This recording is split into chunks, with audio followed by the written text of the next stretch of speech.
우주의 신비, 바다의 창조, 돌로레스 캐논. 피에르는 미국으로 이주한 프랑스인으로 일 때문에 너무 지쳐 건강에 문제가 생길 정도였습니다. 계속 여행을 해야 하는 일로 그로 인해 완전히 녹초가 되어 버렸기 때문입니다. 물론 가장 논리적인 해결 방법은 그 일을 그만두고 다른 직업을 찾아봐야 했지만 항상 고려해야 할 연봉과 서열 문제가 있었습니다. 나는 이러한 문제를 갖고 있는 여러 고객들을 만나봤습니다. 어떤 이들은 자신의 일이 너무 싫어 자살이 유일한 해결책이라고 생각하기도 합니다.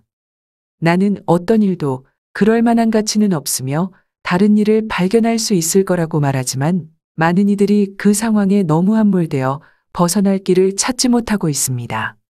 그래서 어떤 이들은 자연스럽게 벗어나기 위해 무의식적으로 심장마비나 질병을 창조하기도 합니다.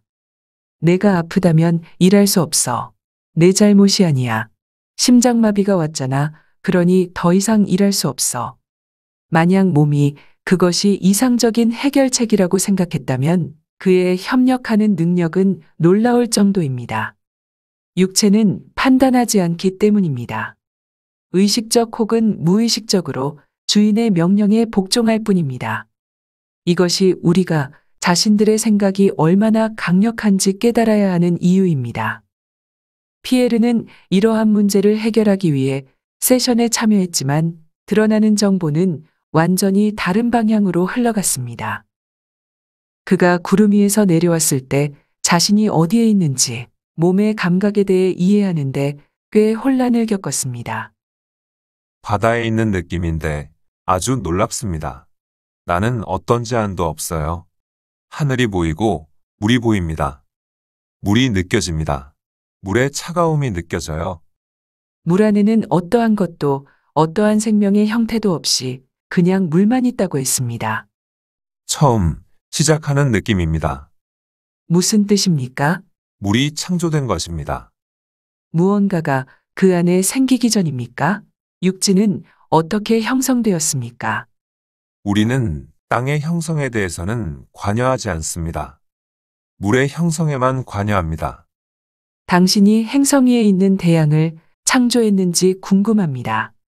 아닙니다. 태양이 먼저 창조되었으며 땅은 그 뒤에 만들어졌습니다. 물이 제일 처음이군요. 아닙니다. 빛이 처음이고 다음에 물이 나왔습니다.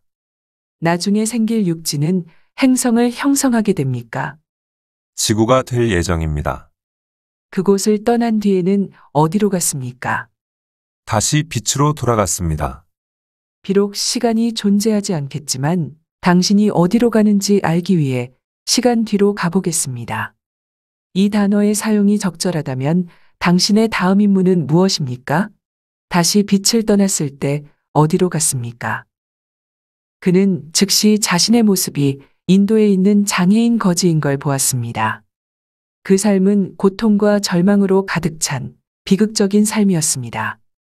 명백히 그가 물질적인 삶으로 들어가기로 결정했을 때 가장 최악의 경험을 선택한 것으로 보였습니다.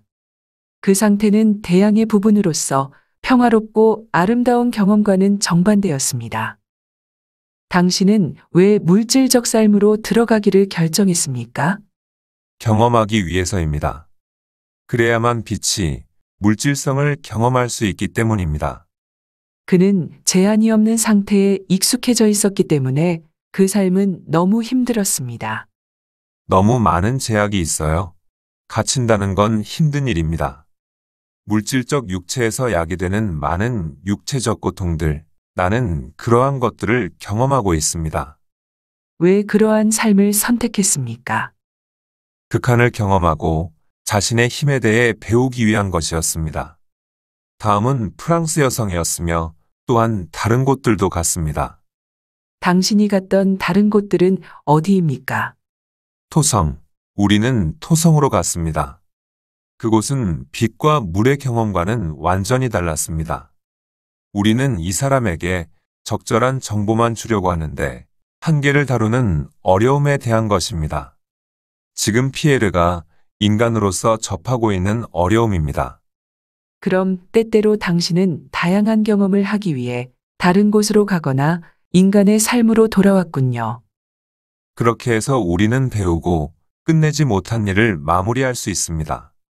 왜 배우고 경험하고 싶습니까? 그렇게 함으로써 빛과 전체성이 경험할 수 있습니다. 우리는 빛의 확장이므로 그러한 경험이 필요합니다. 빛은 스스로 경험할 수 없습니까? 네, 빛은 존재해야만 합니다. 우리가 형상을 볼 수 있고 빛은 빛의 방울들을 통해 경험할 수 있습니다. 그러고 나서 답을 얻기 위해 피에르의 잠재의식과 대화하려 했는데 이미 그 존재와 대화하고 있었는지 모르겠습니다. 어떻게 피에르가 오늘 여기에 오게 된 것입니까? 우연은 아니라고 생각합니다. 그는 고통의 원인을 알 필요가 있었습니다. 그래야 자신을 조율할 수 있기 때문입니다. 비록 지금의 경험을 선택했지만 자신이 보이는 것 이상의 존재라는 걸 알아야만 합니다. 그래서 오늘 태양의 광대함을 경험한 것입니다. 그로 인해 그는 조율되고 자신이 생각하던 한계를 넘어설 수 있다는 걸 이해했습니다. 그가 잠들어 있는 동안 많은 양의 조율이 진행되어 왔습니다. 그 과정에 대해 그가 기억하는 건 오직 꿈뿐인데 모두 상징으로 되어 있습니다. 그 조율은 무엇을 위한 것입니까? 그의 몸이 새로운 수준의 에너지에 적응하도록 위함입니다. 내가 계속 듣고 있는 내용입니다. 지금 지구의 에너지와 진동이 변하고 있기 때문에 많은 이들에게 그러한 조율들이 진행되고 있다고 했습니다. 그리고 조율할 수 없는 이들은 지구를 떠나고 있습니다. 네, 그들은 애초부터 지금의 시기를 경험할 수 있도록 설계되지 않았기 때문입니다. 크리스마스 시기에 많은 이들이 이 행성을 떠났습니다. 인도네시아에서 있었던 거대한 쓰나미에 대한 것인데 그 모든 것이 그들의 결정이라는 걸 알고 있습니다. 그렇지요? 우리는 모두 하나이기 때문에 모든 일이 각자의 동의에 의한 것임을 알고 있습니다. 바다의 창조에 대한 내용은 논리적이라 보기 어려워 이해하는 데 어려움을 겪었습니다. 어떻게 땅이나 행성이 만들어지기 이전에 물이 생성될 수 있었을까요? 그러나 아주 익숙한 내용이라는 느낌이 들어 생각해 보니 성경에 나온다는 걸 기억해냈습니다. 성경의 창세기에도 정확히 창조의 과정에서 일어난 비논리적 방식이 나와 있습니다. 태초에 신이 하늘과 땅을 창조했을 때 땅은 어떠한 형태도 없이 텅 비어 있었으며 어둠은 아주 깊었습니다. 그래서 신은 물을 가져다 놓았습니다. 그리고 빛이 있으라 하자 빛이 생겼고 신이 보니 아주 좋았습니다. 신은 깊은 어둠에서 빛을 분리하고서 그 빛을 낮이라 하고 어둠을 밤이라 불렀습니다. 저녁과 아침이 오니 첫날이 되었습니다. 그리고 신이 말하길 물 한가운데에 창공이 생기라 말하니 그것이 물과 물을 분리했습니다. 그래서 창공 위의 물과 창공 아래의 물로 나뉘라 하니 그리 되었습니다. 신은 그 창공을 천상이라 불렀습니다. 그리고 저녁과 아침이와 둘째 날이 되었습니다. 신이 말하길 천상 아래의 물은 한 곳으로 모이고 마른 땅이 나타나라 했습니다. 그리고 신은 그 마른 땅을 지구라 명명했습니다. 모인 물은 바다라 부르고 신이 그것을 보니 좋았습니다.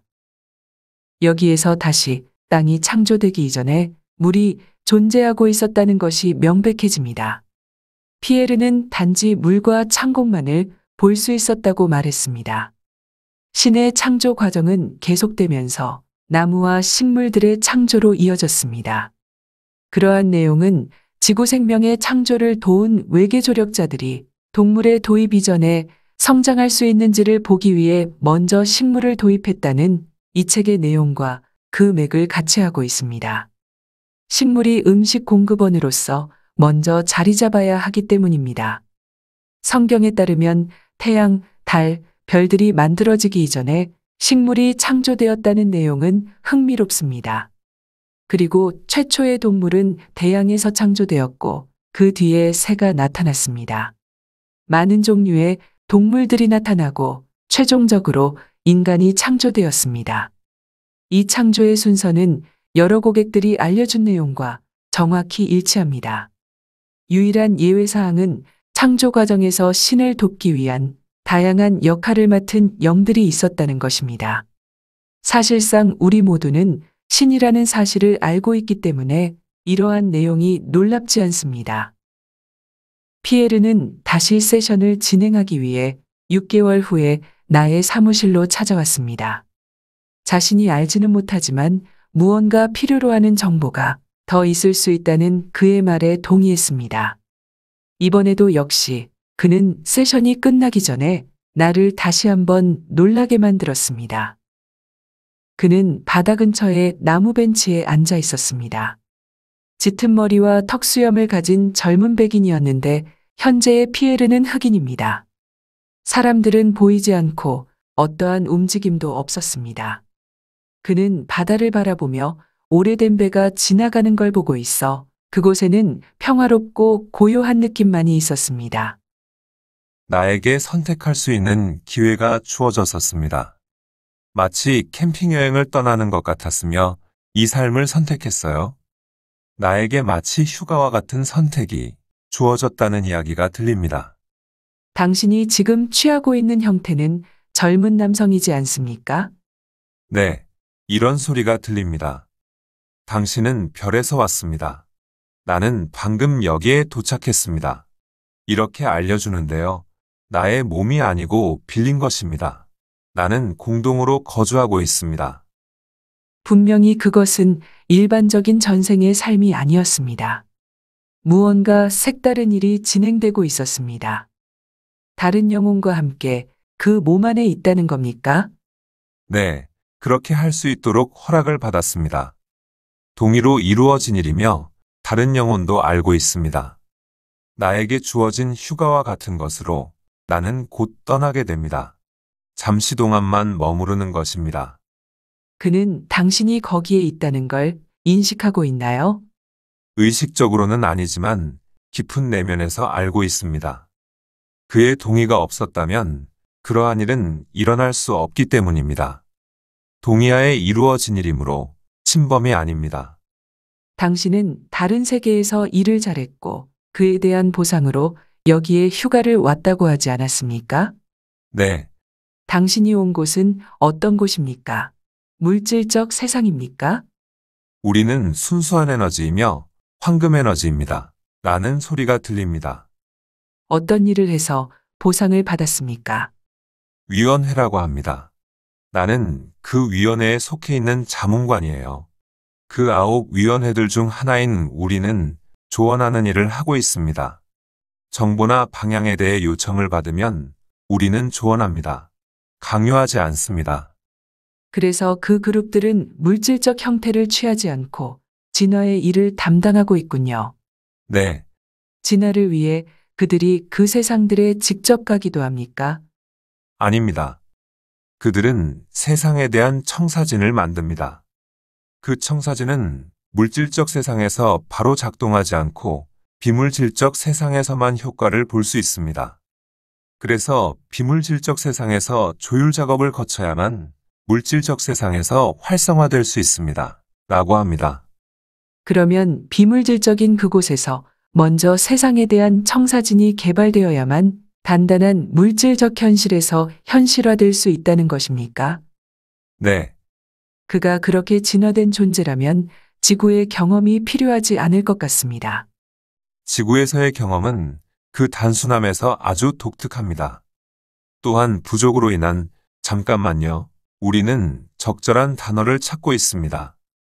그것을 어둠이라고 말하고 싶지 않으며 단지 알지 못함 혹은 일어나고 있는 일에 대한 무지라고 말하고 싶습니다. 무슨 뜻입니까? 지금 우리는 이원성과 양극성을 번역하는데 어려움을 겪고 있습니다. 그 설명은 이렇습니다. 지속성을 바탕으로 지구의 생명은 진화한다는 이상적인 단순함으로 다른 시스템들과 비교해 단순하게 여겨지고 있습니다. 그러나 기억을 잊어버림으로 해서 지구에서의 삶이 매우 복잡해지는 것입니다. 한번 고차원의 상태까지 진화해 간다면 다시 여기에 돌아올 필요가 없을 거라고 생각했습니다. 말하자면 다시 유치원으로 돌아가는 것과 같지 않습니까? 네, 사실입니다. 그래서 다시 돌아와 여기서 작업한다는 건 흥미로운 일입니다. 만약 그 단어의 사용이 적절하다면 다시 돌아와 재수강을 하는 것과 같습니다. 그러한 경험은 단지 배우고 경험하기 위한 것입니까? 경험이 배움을 능가합니다. 어떤 수준에 이르면 배움이라는 걸 초월하기 때문입니다. 배움에 대한 필요성이 사라집니다. 그러나 전체로 통합하는 데 필요한 경험은 여전히 있습니다.